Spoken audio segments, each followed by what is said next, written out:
Biggest matchup of the weekend, Cincinnati Bengals travel to Kansas City to face Patrick Mahomes and the Chiefs, the defending champs, a team that Joe Burrow's fared well against over the course of his career, but obviously not bringing in the same firepower that he's used to. So the matchup I wanted to highlight for this one, how do we think these Bengals wide receiving core, with likely not going to have T. Higgins, still not practicing with that hamstring. We'll see how long that keeps him out. Jamar Chase, though, obviously played last week, probably going to ramp up a little bit more. This upcoming week, they'll need him to. How do we think they fare against these new-look Chiefs DBs? I mean, these DBs can get after it. And we know that Jerry Sneed is no longer there, but Josh Williams with his length and Jalen Watson, he showed really well in one-on-one coverage last week versus the Ravens with his length that he can knock the ball away. Don't even have to speak about Trent McDuffie. This is one of the best young corners in all of football. There's a reason he was voted as an all-pro, right? So be interesting to see what Steve Spagnuolo does. Usually Jerry Sneed followed the number one guy. Well, Trent McDuffie followed Jamar Chase. That's the thing I want to see. I think, Mike, besides the receivers, I think a name that we should put in there, Tanner Hudson. For some reason, he just has a real rapport with Joe Burrow. Right now, had a real big fumble last week that essentially led to them losing that game.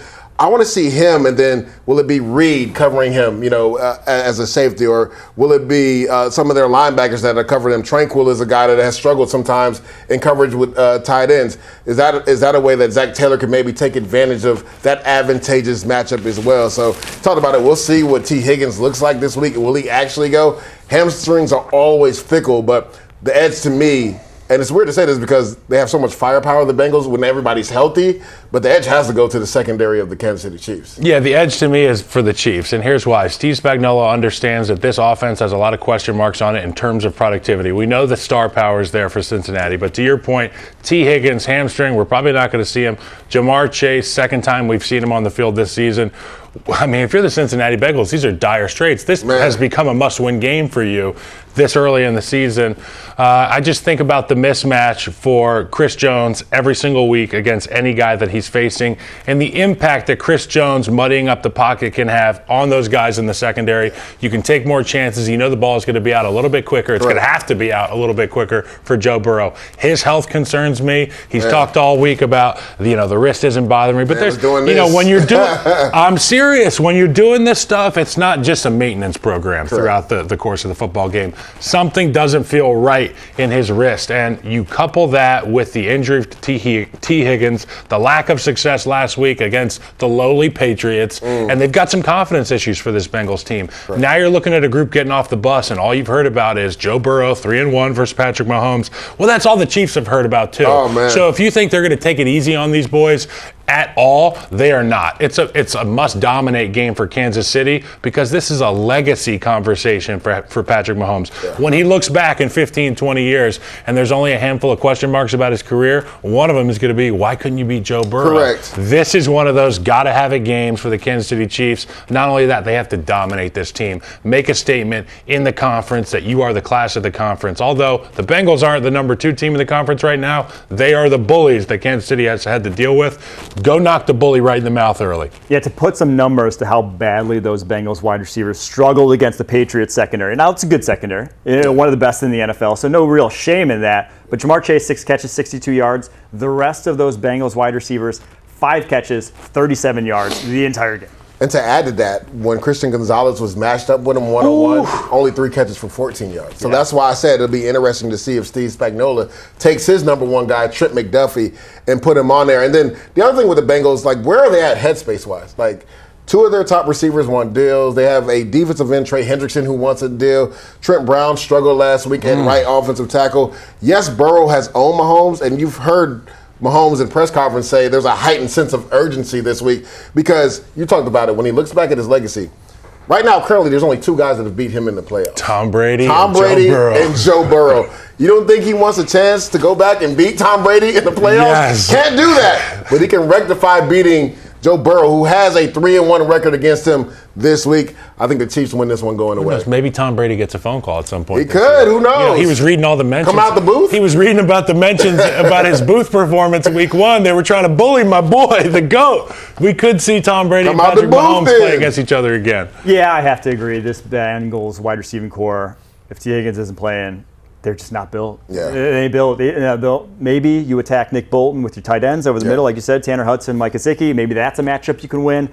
But I don't see these wide receivers winning that matchup. All right, the other matchup we wanted to highlight, going up to, I believe it's Monday Night Football. Falcons, Eagles. Primetime Kirk. And the link. That Falcons offensive line. It's tough. Who allowed 3 sacks, 1 each from Caleb McGarry, your right tackle, Matthew Bergeron, your left guard, and Drew Dahlman, your center, in week 1, despite Kirk Cousins having one of the fastest time to throws of any quarterback in the NFL, because obviously he wanted to protect himself.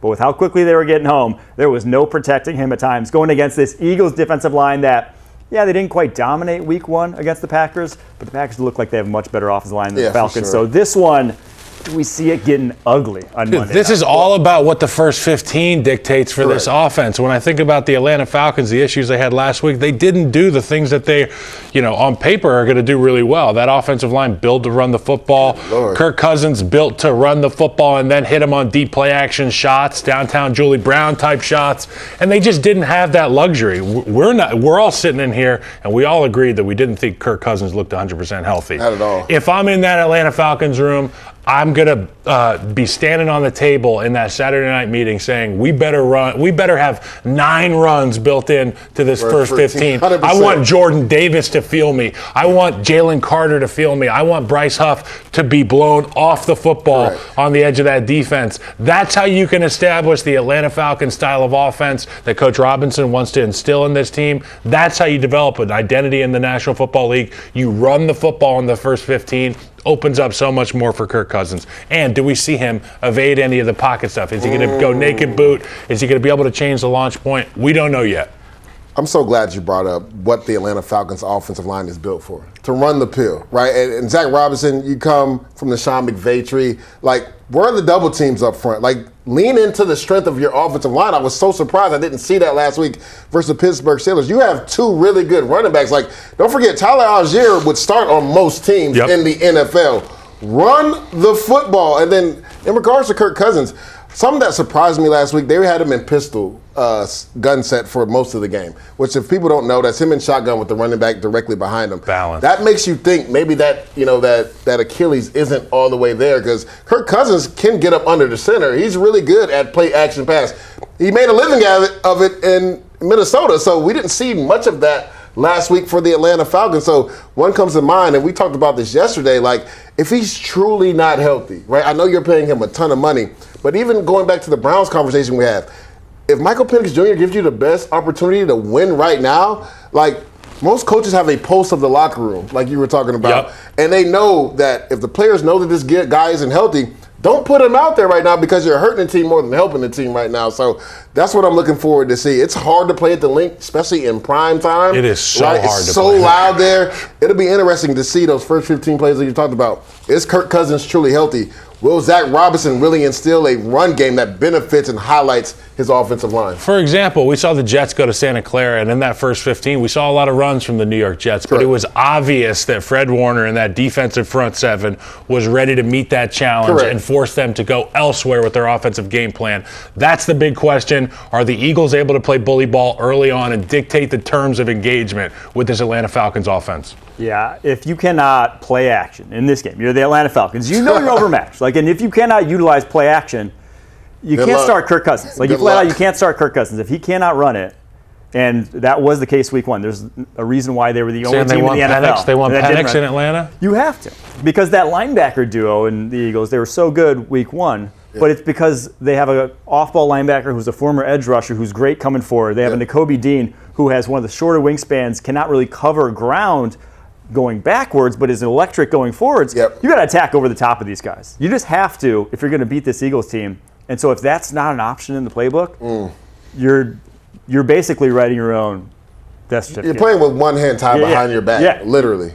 So I do not foresee this going well for the Atlanta Falcons if that's the case. Yeah, I don't think so. I think the Eagles probably win this one going away. Again, it all comes down to the health of Kirk Coach Chains, and then also we know his history of playing in primetime games hasn't been good for my guy Kirk, Captain Kirk. So I got the Eagles taking this one. I really love this Eagles football team. I love what they did on the offensive line this offseason. And, they switched some positions for some guys. Mekhi Becton, who has moved in at right guard. I think the continuity there from last week to this week with the right side of that line is really good. And obviously you got Mailata on the other side, so you can tone down some of those rushers on the blind side of Jalen Hurts. But really, it's going to be the front side of that running game with Lane Johnson and Mekhi Becton. Are they able to hold up on defense with the front against those two guys?